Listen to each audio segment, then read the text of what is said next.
All right, welcome back, listeners, to the Canadian Spartan Ambassador podcast. We know it's been a hot minute since we've had you guys on here, but that's just because we've had a lot of things going on. And we're very excited to have one of the most well-known DEKA rock stars out there right now with us online today. So please welcome Kevin Gregory to the podcast. Kev, why don't you tell us a little bit about yourself? Like prior to DEKA, like where did you come from? Who are you? Hi, Amber. Thanks for the introduction, and also congratulations on receiving Hybrid Athlete of the Year. Oh, thanks. To Yay. be in the mix with people of your caliber, and Jill, of course. But so my OCR experience, I guess, dates back to 2011 with the Warrior Dash. Prior to that, I played high school and college sports, football, lacrosse. I know you guys are big on lacrosse up there in the north, so you understand. Although we Oh yeah, we love lacrosse. rink. So that was my athletic background, and I started running obstacle races in 2011. I did my first Spartan in 2012, and I've been to Canada for quite a few races. I'm not sure the number, but I lived in upstate New York for college, so the drive over the border wasn't too bad. So I've been to the Ontario area. I've done a battle frog there, raced at Brimacombe, and I've raced in Montreal, I guess somewhere near around there for battle frog and Spartan. And I've been Owl's Head. Still, like, everyone's like, Killington's the hardest race ever, and I'm like, Killington is the hardest race ever, but Owl's Head is like 0.1 notch below that, and most people will never experience the Owl's Head Ultra. I don't even know what year it was, 2017 maybe. Whatever year Owl's Head had the Ultra, that was the freaking year. And I know everyone knows Jesse Bruce. I'm pretty sure he won that race, like, hands down. So I've known him for a long time, and Juan Carlos, same thing. I know a lot of the older Canadian staples, not older like age-wise, although both of those guys are over 40. Like even Mark Dard. Love all the Canadian racers I've known over the years, the Atkins and Lindsay and Austin Azar, obviously. I met him at the 2015 Spartan Combine.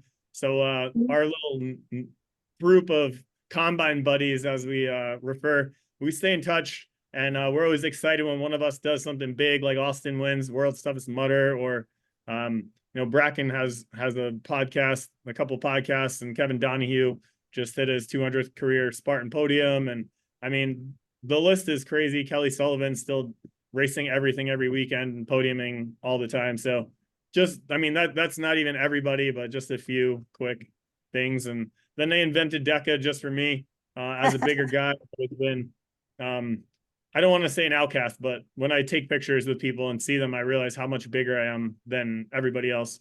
And I'm not that big in the grand scheme of things with athletes, but with endurance athletes, I am. So I love the ultras, I love the Spartans and stuff, but once DEKA came, it kind of fit my skill set the best. And I've been able to ride that wave and really study hard and train through those movements. And that's elevated me to a new level. So that's kind of the background behind me. Yeah. I love it. And so are you still doing Spartan races and OCR, or is it mainly focused now on DEKA? So a huge thing I had to do mentally over the last few years, as I wanted to get more serious about DEKA, was let go of my results in Spartan race, because as a competitor, I always want to win. And I know, I got this New Jersey Super coming up. And if any of you Canadians have been to New Jersey, it's a mountain race, and the first 1.2 miles is a climb, and it's not as hard as Killington, but it's still pretty hard. And then they have a beast there too.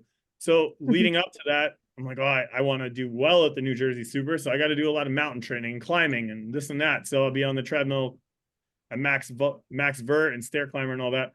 But that's not really helping DEKA. It's not hurting DEKA, but it's not DEKA specific training. So when I'm doing that, I'm kind of putting DEKA to the side for a while. And then, so that's possible. But if you want to excel at one specific thing, you have to put your eggs in that basket. So I needed to mentally detach my results from not DEKA, and I can go run Spartans now, mentally be okay with not winning, although I want to. But if I get like settle for a second or third place age group podium, or even not on the podium, stadiums are like so much fun for me, and I love running those, but there's not a lot around anymore. So I did Fenway this year, and I used it as a training tool, which again, you had to detach your head from results, but yeah. So not training specifically for Spartans, but I love to do them, and then I'll compete. And then I even love, for those of you that don't know me, I know a lot of you have probably, if you've been around a few years, you may have seen me as Bubbles the Clown in your country running around events. And so this is Bubbles if you haven't seen. But so I'll like run competitively as me, Kevin, and then I'll put my mask on and go out and run a fun lap. And some people that are new to Spartan are like, oh, that's a fun lap. What do you mean? You do the race twice? I'm like, yeah, you do the race twice. You just don't run it as hard the second time. And then you help people over walls, and you high five strangers, and you cheer for people that have never seen you before. And that sense of community is what keeps me coming back all the time. Yeah. It's not a road and kill each other. This is something I have to pause here, because that is something that is so great about your character, Kevin, because I just met you. I just started doing DEKA, but everywhere you go, you have time for everybody, and you are coaching people that you don't know who are not on your team, and you're there to lend a hand. So that's a really neat thing that the community creates with DEKA and also through Spartan. And I think for anybody who's a competitive athlete, going to do your sport just for fun is such a smart and a good thing to do as a refresher as an athlete. Amber and I did that in Blue Mountain this year, and it was like playing, like we were out on the playground basically for the 5K, and we just were taking pictures and being silly. And so it's neat to see. It's not just And that was the first time.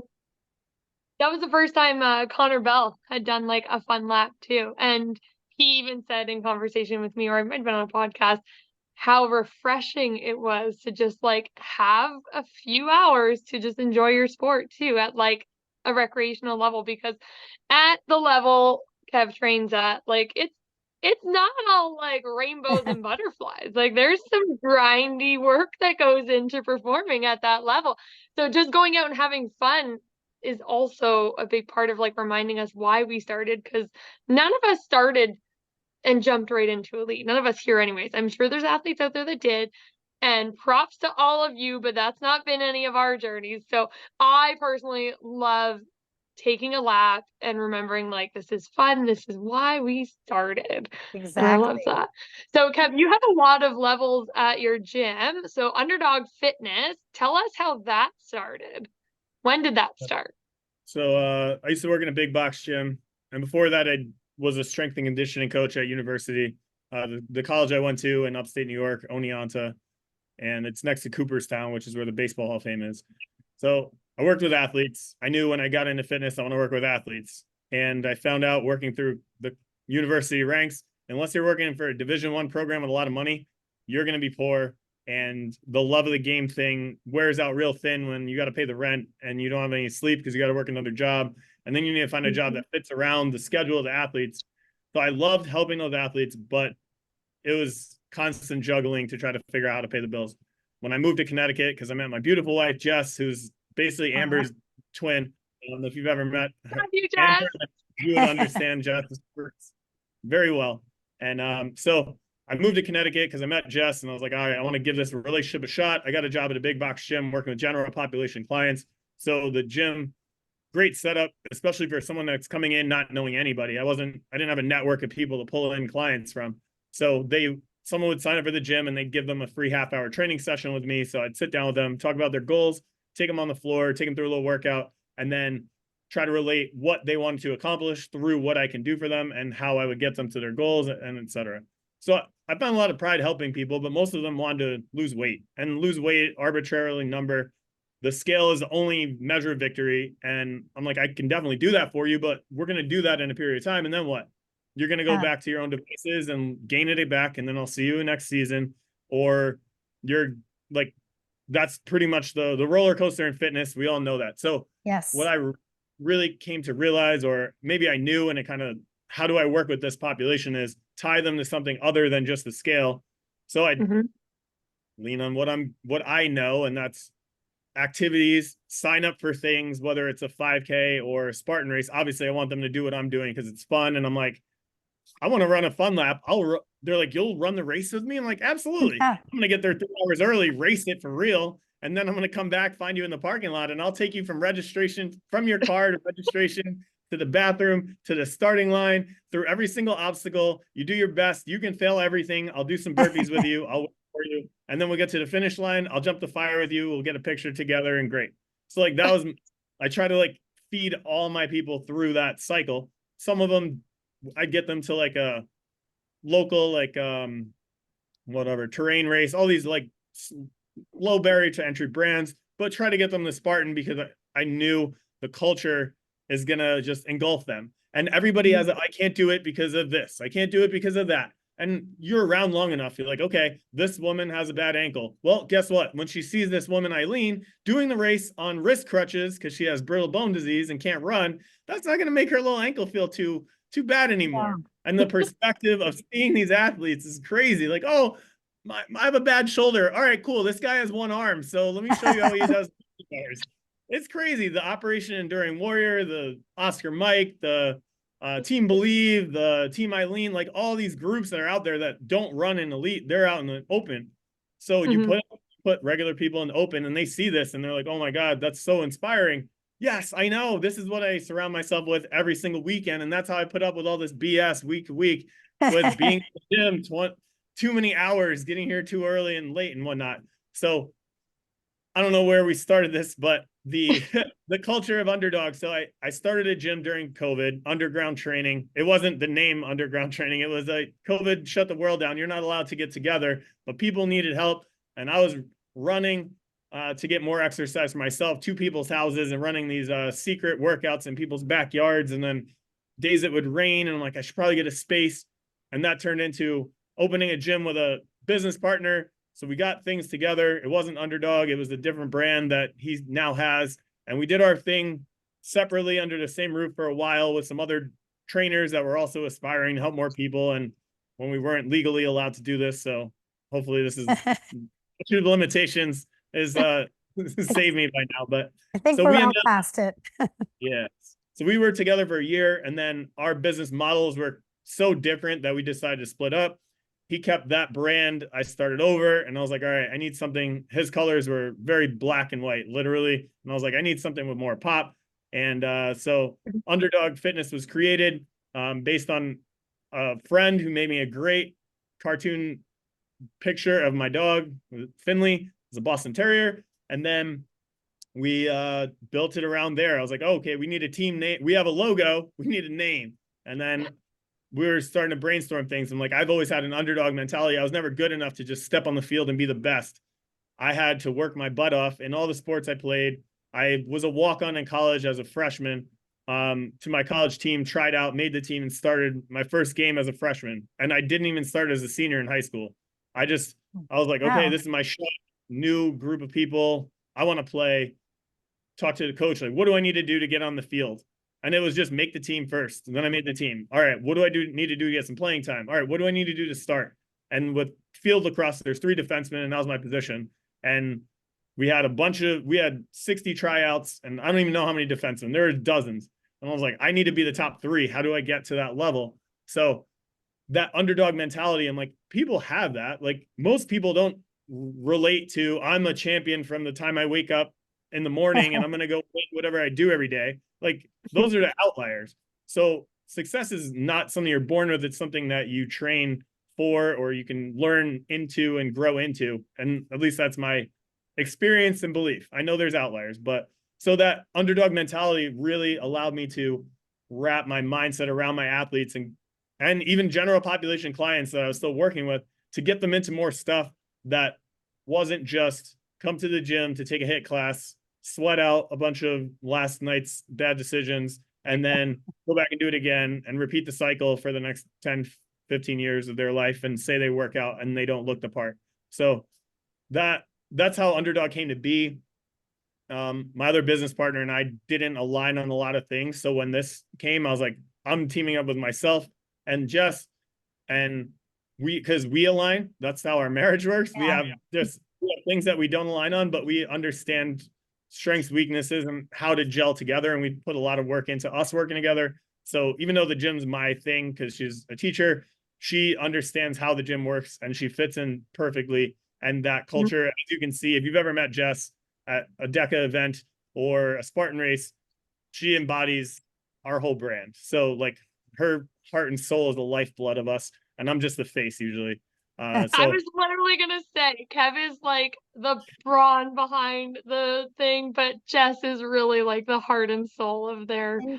So shout out to Jess at Worlds. she She was running around in the background, like making sure all your athletes were okay. Like I watched her buzz around everywhere, and like she just has time for everyone. She's really the soft and the sweet and the loving part of your gym. And honestly, your athletes are all the same. So you've either attracted them or molded them or kind of had a little bit of both.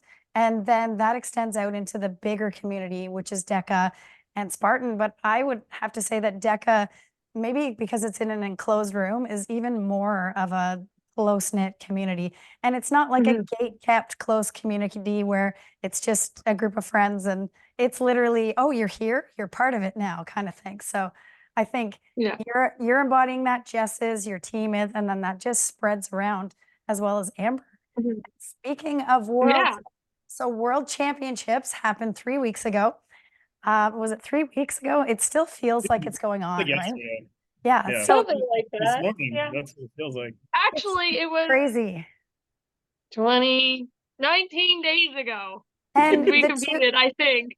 The two of you had an impressive performance, and I want to get into that because that is really awesome. But I also want to kind of go over everything you won at Worlds because, like Kevin was saying, he wasn't the person that was going to go win everything. Nobody thought that you were, especially some of the races. It's not that people didn't think you couldn't win it, but you weren't the first choice going, oh yeah, he's just going to win everything. And then you kind of won a lot of the things. So tell us which ones you won and who you teamed up with.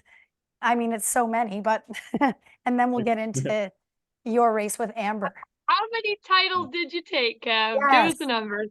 My goal going into the year was qualify in every single event that I possibly could. Not as many as I could, like try my best, but qualify in every category that was open to a male. So I qualified in DEKA Strong for elite, DEKA Mile for elite, DEKA Fit for age group, and then there's 3 distances. And then I qualified male relay for fit. I qualified co-ed relay for fit. I qualified male relay for strong, co-ed for strong, and male and co-ed for mile, and with multiple partners. So I had backups because they changed the rule. Last year, I qualified for fit relay, co-ed at Worlds, and my partner I qualified with, her Achilles had severe issues. She got treatment for 4 months and she couldn't get cleared to go race. And so walking to World Championships, I'm like, I'm racing this race. I just don't have a partner yet. So I picked up a partner that was at Worlds. I was like, hey, Laura Cummings, would you like to race? We're going to win. She's like, okay, I just need to run. Perfect. So we signed up. We got her to replace my other partner and we won. So a lot of backlash from teams that didn't have a substitute. So they changed the rule this year. You could only race with someone you qualified with. So I was like, okay, I need backup plans because just in case. This year, the girl I qualified with last year, I was going to run with this year, but then she was pregnant. So then she wasn't coming back. Laura Cummings got married and then had a bunch of life stuff, changes, career change. So I qualified with her again, but then she didn't race at all for anything else. So I was like, okay, I need backup. I met Laura Griffith, who I ended up running the fit with in Florida at Orlando during the elite race. I was like, she looks fast. And there's a guy videoing, hey, are you her boyfriend, husband? He's like, yeah, husband. Great. Hey, I know you're racing. She's skiing right now. Big favor. I need a partner for later. I need a female. She looks pretty solid. Do you think she'd be up for running doubles? He's like, I'll ask her, but I think so. I'm like, great. No worries. I'll see you guys after the race. So that was my fit relay partner, Laura Griffith. We ran Friday night at Worlds. We got first place. So fit is the 5K with all the stations, and we ran the co-ed first place. So my first win of the weekend. On Saturday, I opted out of the DEKA Fit age group race because last year I raced everything I qualified for, and the girl that won 2 of the 3 elite races gave me a lot of crap, Tara Jackson. She's like, why are you wasting your time running an age group race when you are running elite races and that matter more? It's like, all right, fine, Tara. I want to fly, but I opted out for that one. Saturday, I raced the male elite mile, which was probably my lowest priority race going in. And it showed. I finished 16th out of 18 or 19 athletes. I ran the race. I tried my best, but I also didn't need to like fight and claw for placement because that was my least priority. Come back a few hours later, the mile co-ed, I ran with Carla Rotondi. So Carla came to our gym in the summer and ran DEKA mile here. She ran a great time and qualified for world championships. And while I was running the event with Jess, I was like, hey, Carla, I was going to run doubles with a female today. You have the best female time. The girl I was going to run with isn't coming till like 4 o'clock. So you want to run doubles? She's like, I'm like, well, we're going to break the world record. She's like, oh, I'm in. Totally. And she's like, are you serious? I'm like, yeah, you have the skill set I need. We're going to break the world record and we'll do it. So we ran doubles. And despite me pushing her into a bush during our qualifying race, because she thought we had one more tank and she cut in front of me and I just like was turning and it was bad timing. And so I bumped into her and she's a half my size. There's a great video you can find somewhere. So she goes in the bush and I take off on the run because we have to run together. And Carla, come on. But anyways, we broke the record. And for about an hour, we were the world record holders until Sarah Jackson and her partner, Luke, broke that record an hour later while I was eating dinner with Amber and Zach, and Nick and Tammy. We were pumped for an hour. It was fine. So we held the record for a minute. So I went to Worlds. I raced with Carla in the co-ed mile, and we won the world championship there. So first place. I worked really hard for that one because, I don't know, everybody, it was such a deep field, so many great teams. And there was 4 teams that like absolutely could have won. And then there was a bunch of other teams that were very competitive that were podium threats.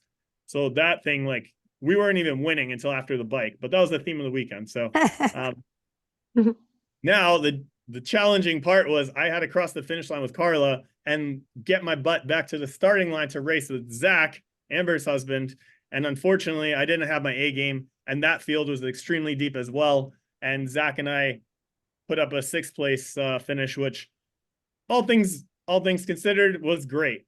But I wish I would have been at 100% because the guys that were competing there would have been nice to beat. Anyways, Zach's the only guy that didn't benefit from my success. Aw. I owe him one.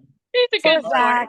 That's Saturday night. I go home, eat dinner, whatever. Sunday morning, I wake up. I have the Elite Strong. Men's Elite Strong. This is like my A race of the year. The teams were great. I'm very excited to race the teams, but individual men's strong coming in as the 3 seed. And I was the 3 seed last year, but last year I had some hiccups during my race and ended up in 6th. So I'm like, this is the year I need to do this. I had to worry about Rylan, who won of the fit by a lot. Then he won the mile by a lot. And now he needs to complete the Triple Crown. He needs to win the strong. Then Ryan Kent, who won last year, he's also ahead of me.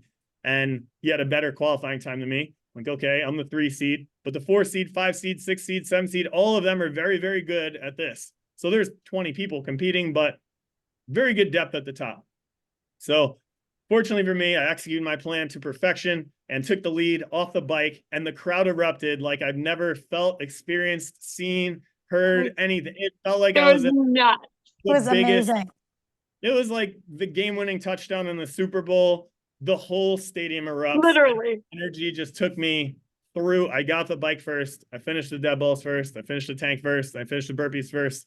And I was the DEKA Strong world champion. And it still gives me like excitement and tears and enjoyment and everything. And it's nuts. So that video is like circulating everywhere. And you just make sure the sound is on so you could feel the emotion of the whole room, not just me. And then, so I'm riding a high. I have a couple hours to chill out before I get to team up with Amber and do the co-ed strong. Amber and I still have the co-ed record. So we're coming in as the 1 seed. So we're the favorite to win. Everyone's excited because I just won. And we're supposed to win. And there's some good teams there. Like a couple other teams had the record earlier in the year.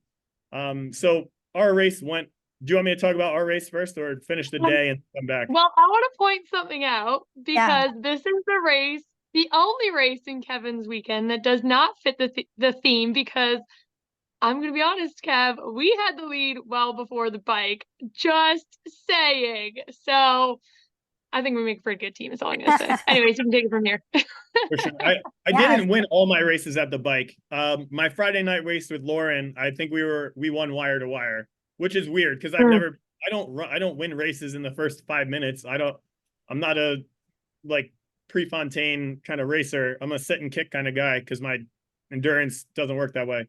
But same with, as Amber mentioned, we started out hot, but we had a plan and we knew we were gonna kick everyone's butt. There was nothing that people were gonna be better than us on. We had the fastest lunges. We were gonna have the fastest row. We were gonna have the fastest box for sure, as the queen was on her Oh my box, gosh. on her throne.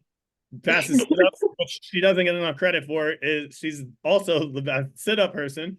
And The ski burpees worked now. hard. Sorry? Burpees is I Yeah, don't know if you watched her do burpees at any point during the weekend, but I I think had she's my a eyes burpee closed. I queen. was breathing when Amber was going on burpees, but I so did make him do a few extra, I think. it's okay. We did during Amber and my race though. We did have a hiccup and a big scare. I mean, Oh I yeah. wasn't scared, but the fans were, and I by was fans, I mean scared. everybody standing 2 feet from us because we were against the fence. So our strategy was I ski 30 seconds, Amber skis 30 seconds. I finish the ski, which will be around 30 to 40 seconds. So I smash my ski. Amber goes ham. She does her job. I get it back. So I'm supposed to finish this. I'm pulling. My left arm starts, not my arm, but I can feel something on the cable. I'm like, something feels off. It feels off. Then it's not matching. Then it's not matching. Then the left side's the handle's not moving. So it's totally stuck. So now I have one handle and I'm like, I have 100 meters to go. So I have 2 hands on one handle. I'm skiing with one handle with both hands. And now like the referees have started like, oh crap, this ski machine's broken. And they're like, what do we do? And I'm looking at my monitor. I'm like, I have 100 meters and we're definitely ahead of everybody. So I'm not willing to start skiing on another machine or whatnot. As long as this keeps going, we're good to go. So Amber's trying to like keep her hand there so I can finish the ski and tag her. But now we have like 5 DEKA HQ people trying to figure out what's wrong with my ski rig, and they're all in the way. So eventually I finished the 500, tag her. And then after that, no stress. We were good. Amber smashed her farmers. I killed the bike as usual. Then we did the tank together like a great team. And Amber smashed her burpees. I finished them, and then world champions. And then I had to redeem myself because Saturday, after I finished winning with my female, I had to run back and team up with my male. My goodness. So I go back to the starting line. This time I wasn't dead and tired. I was skipping and excited and couldn't wait because I've won my last 2 races, and the day is just like nothing better can happen. So I got playing with house money, and we were the 3 seed, AJ, Golik, and I. And I'm like, it doesn't matter. I know we're the 3 seed, but the teams that beat us are not better than us. They just happen to have a better day. And I know AJ and I are going to beat them. So I ran back to the starting line. We battled it out. We did what we needed to do. I think I had to take the lead on the bike this time, but AJ and I worked seamlessly like all my partners. I had 5 partners for the weekend, and we were completely smooth. Great communication, great just understanding what each other needed in every single race. Even with Zach, where we didn't place well, Zach had to carry like 3/4 of my load. But other than that, we worked together great. And AJ and I were able to pull out that victory as well. So I didn't win with Zach, and I didn't win in the individual elite mile. But the rest of the time, everything was just as perfect as it could have been, and it was just what an experience. I know my late dad was with me the whole time. I was tearing up before the strong started, and I'm like, I can't see. I'm sobbing right now, and they're calling me up to the starting line, and the camera's in my face. I'm like, okay, whatever. Whoever's watching is gonna see me. I'm crying, but it doesn't matter. I got everything I need. Physically, I'm focused and ready. Emotionally, I'm as dialed in as I'm ever gonna be. Mentally, game plan. Spiritually, all the pieces of the puzzle, one place, same time, ready to go. And that's hard to make that all come together on one day. Like, that's hard to do. So let's talk about like your training a little bit leading up to this, because you raced 2, 4, 5, 7 times in 3 days. what the heck was your training schedule like leading up to prepare for that amount of volume in 3 days? And it's not just like you're hitting 7 workouts, like you're hitting 7 races that have titles on the line that require like 100% output. So tell us a little bit about your training volume leading up to Worlds, if you don't mind. All right. So knowing what I was going to attempt, I needed to sharpen my skills. I seeked guidance from every expert that I could find in all realms. I got a nutrition coach because I'm like, if you don't fuel, you don't have the gas tank to do the work. It doesn't matter how fit you are. If your gas tank's empty, done. But also day, like I've never done stage racing before, like in professional cycling and stuff. So I needed to know how do I fuel to perform on Friday? Okay, how do I start my recovery to fuel to perform on Saturday, and so on for Sunday? Especially with, I had 1 race Friday, but then 3 on Saturday and 3 on Sunday. It wasn't like I did 3 and then it was less each day. It was building. So I got a nutritionist. I also seek guidance. I have a friend named that's strength and conditioning coach. He's a little bit older, but he's been working with athletes for years. I'm like, Pete, how do I get more efficient at these movements so the movements don't beat me up more? And he's talked to me about plyometrics and agility and how to become more efficient in the movement pattern, so my muscles didn't break down the way that they would before or whatnot. So I was working on stuff I'd never done before for the last 3-4 months. Supplementation, I reached out to a couple people that I know that are, one guy, he's not a doctor, but he's very, very smart, and he's like the head of a supplement company I used to partner with, and they used to sponsor me. And it's Neil Spruce from DotFit. He used to be a professional bodybuilder in the day. Both of his sons played professional sports. I'm like, Neil, I'm trying to do this. What do I need to get? I know you might not make and sell everything I need, but I need to know what you know, because he's like a master of reading studies and whatnot. And he's like, all right, you need this supplement. You need this supplement. You need this supplement. But both Pete and him both said the same thing. They're like, your training volume's going crazy. You're in cold and flu season, so you need to make sure you're taking care of your body. You need to make sure you're getting all your vitamins, all your minerals, not just performance stuff, wellness first. Because if you're sick, you're not going to perform. Wellness is going off the table. And when I got to Worlds and realized everybody was sick, I was like, thank God, freaking ask these guys, because I was super dosing on like glutamine. So that way my recovery would be better. I started taking creatine to help my top end explosiveness, caffeine, but in the right doses. So you're not blowing yourself up, beta alanine, just to name a few things. But also hydration and salt, like the right balance of salt. I had a salt test, a sweat test, to figure out how much sodium I needed per hour, per training, for recovery, etc. And there's so many pieces of the puzzle that you don't even realize unless you start looking into it. So getting those pieces into place, but like not trying to figure out myself, figure out who knows, and then just have them tell me, because otherwise I could research for hours and hours and hours and it's never going to all come together. And then back to the training piece, like the little things, but ultimately what kills us the most is the cardio. So the machines, the ski, the bike, the row, putting time on there and figuring out how much effort I wanted to, how much was my optimal amount of effort. And if you watch my DEKA Strong Elite race, the commentators notice right away, like, this guy's smashing the ski. This guy's smashing the ski. Bubbles is not even sure. What is he doing? This guy's smashing the ski. This guy's. Then they come back to me and like, I wonder if this is planned. Of course it is planned. It's planned to a T. I'm going to use as little energy as possible to ski the distance, the speed that I need to. So that way I save all that energy and I can beat people on the bike, which is my strength.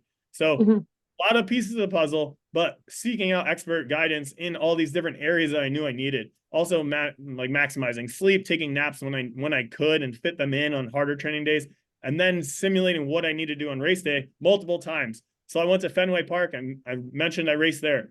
I raced the elite race on Saturday, ran to the starting line, ran the age group race on Saturday. Then I practiced my nutrition for post-race, knowing I was going to do it again on Sunday.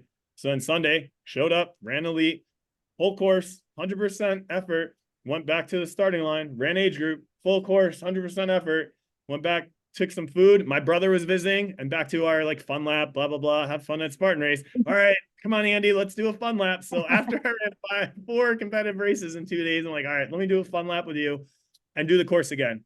So that was time trialing. Like that was like a month out. And then the weeks after that, I did at the times of my races. Friday night, I raced at 4:30 Central, so it's 5:30 Eastern. I'm going to do a simulation of exactly what my race is on Friday night. All right, got to practice my fueling post-race. Saturday, sleep. Saturday, wake up. All right, my first race is at this time. Come in, simulate. Go home, rest, eat, come back, simulate my next two. And did that exactly to a T for the 2 weekends prior to Dallas, and figured out a lot of things. I was like, oh, I didn't think of this. Well, this screwed up. All right, my performance suffered massively. How do we fix this next week? Talk to my nutritionist. Hey, this is what happened. This is how I felt. How do we fix that? Talk to Pete. Talk to other OCR coaches like, hey, I'm having this issue. Have you had this? How have you worked around it? What do you think? And talking to you and Zach, because I know you guys and all my partners, like just letting my partners know I'm doing 100% what I need to do, so I don't let you down when we race together. And all I need you to do is what you're doing, and don't try to think you need to do more than what I need you to do. You need to do your best at very specifically what your plan is. I'll do my best, and as a team we'll gel and we'll succeed. And I know on race day we had the trust between each of my partners. The trust was there. No matter what, we were going to excel. And even if we didn't win, if we got third in all the races, we still would have believed in each other enough that we did everything we needed to do on that day. Okay, there's two things I want to point out here. One, if you just listen to all the things he just said, guys, you do not get to this level by luck. Okay, it's not just like you randomly decide. Like, there's a lot of hard work that goes into this, and very intentional work and effort. So to dial in his race the way he did, guys, that is freaking impressive. And that's hours and hours and hours in the gym and trial and error and figuring it out. Like, I know Kev puts in the work like no one else, but that's why he can tell you to like a millisecond at how much he needs to do in the first 6 zones so that he can execute zone 7. It is that dialed in. And I'm not saying everybody needs to do that, but that's what's worked extremely well for him. But 2, I also want to point out, coaches need coaches too. And we've talked about this on this podcast before. It's not unusual. I mean, all 3 of us here are all coaches. However, we also have support from other coaches because sometimes you need it too. So those are the 2 things I kind of want to point out there. Jill, I know you had something to say, so I'll let you tune in. I feel like we just got a clinic on like what to do. Not that that's an easy, not that everyone can execute that, but my goodness, that was a lot of information, and I'm kind of fascinated and that you did all of that stuff. And I believe in all that stuff too. As a coach, I know how that works, but you really specifically dialed in to those things. And I feel like a lot of people are going to get some good takeaways from this. But I get back to the coaching part. Coaches need coaches probably more than everybody else, because for me, I don't trust my own programming because it's me. I can slack off to myself. So as soon as I put it in somebody else's hands that I trust because I made the decision, then I do absolutely everything. If they tell me to do a cartwheel at 8 o'clock in the morning, I'm getting up, or I'm going to do that cartwheel wherever I am, because I'm going to trust the plan. I'd pay to see that, just saying. I'll send a video. Okay. It's funny you say that, because I've said the same exact thing verbatim from what you just said, Jill. And I can write my day-to-day programming, but I need someone else's. I need someone to bounce that off of, because of the same thing. I'm like, this is the perfect program. And then as soon as I get in, I'm like, maybe, what was I thinking here? Someone else gives me a prescription. I'm like, all right, I'm executing everything. This sucks, but I'm doing it. I'm doing it. But I also want to just disclaimer of what everything I just said. Yes, I left no stone unturned, because last year I didn't perform the way I wanted to at Worlds, but all that effort, it didn't take me a million hours. I wasn't spending 4 hours a day in the gym. Yes, when I was doing my time trials on a Friday, Saturday, Sunday, I was there for more than an hour. But for the most part, a lot of my training was very focused work for a short period of time. And then the other time was spent preparing my body with banded activations and balance work and mobility and recovery. And most of it's just recovery. Like, oh, okay, in the evening, instead of just sitting on the couch, do some stretches, or I have Normatec boots, so I'd throw those on, or use some red light therapy, or whatever like access I have of things. And it, like, some people, you must have trained so many hours. I'm like, I really didn't train that many hours, because the more hours you train, the more beat down your body is. And then you're not going to get to optimize. You're not competing or you're not training at that top end performance that you want, because you're always beat down. So you're always sluggish and sore and this and that. So it's not about working out harder, it's just smarter. And the other pieces, the recovery, the nutrition, the hydration, all that allows your body to get back to 100% faster, so you can train harder the next day. But again, for me, I'm training for an 11-minute race, so I don't need a 5-hour workout. I need that's true. 11-minute workouts with rest between. You know what? I actually found something like, over the weekend. Oh, sorry, Amber. I found over no, the go weekend. ahead, Joe. I do, and I'm an endurance person, but I also really love short, intense. I love sprinting and all that stuff too. But I found on the weekend, because I did only 3 races, but I was like, oh, that'll be fine. Like, I could run for 3 days in a row. If you told me tomorrow to go do that, I could do that. But to get up into that redlining, to put yourself in that zone, I definitely had a zero plan for recovering properly. So that was a neat thing to experience, going, oh, normally you can do 8 Spartan races in a weekend and you do really well at those, but those are all endurance. So it was very to see athletes like yourself and Amber and Bethany is another one, just get back up like 4 hours later and look like they had the same thing. I'm like, okay, there's a way to do that. And next year I will be looking into that definitely further, following you guys. Yeah, it's definitely like a different training approach. Like, I train very differently for DEKA, and specifically DEKA teams, because there's a lot of work to rest ratio. So like a fast, intense burst of effort. And if you're partnered with Kev, you got to be prepared that you're getting like a 15-second breather. So you need to train your body to be ready to roll, like send it, recover real friggin' fast, and then send it again. And we had a conversation, we changed our strategy a little bit, and I had to put that in perspective for him, because he's like, yeah, okay, we're going to change the tank. And I'm like, okay, cool. But then I get a 15-second rest from farmers till burpees.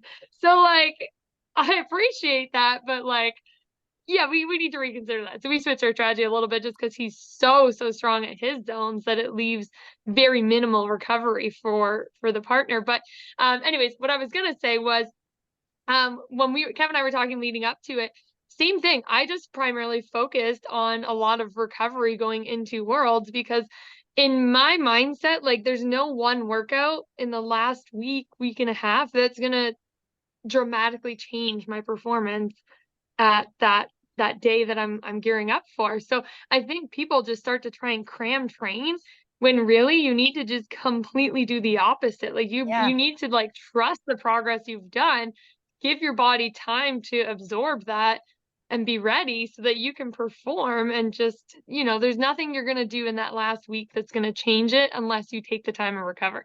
And that's when you're going to perform probably at your peak for sure. So, anyways, yeah, that's all I have to say on that one. But okay, we've kept you on here way longer than I promised we would, Kev, but you're just so awesome, and there's so many tidbits that we could pull from you. But I do want to say thank you so much for jumping on here and sharing with the Canadian community. I know you're very actively involved in the US, which is why we wanted to pull you on here. And do you have any like final piece of advice for anybody? Let's go DEKA specific. We're leading into the new year.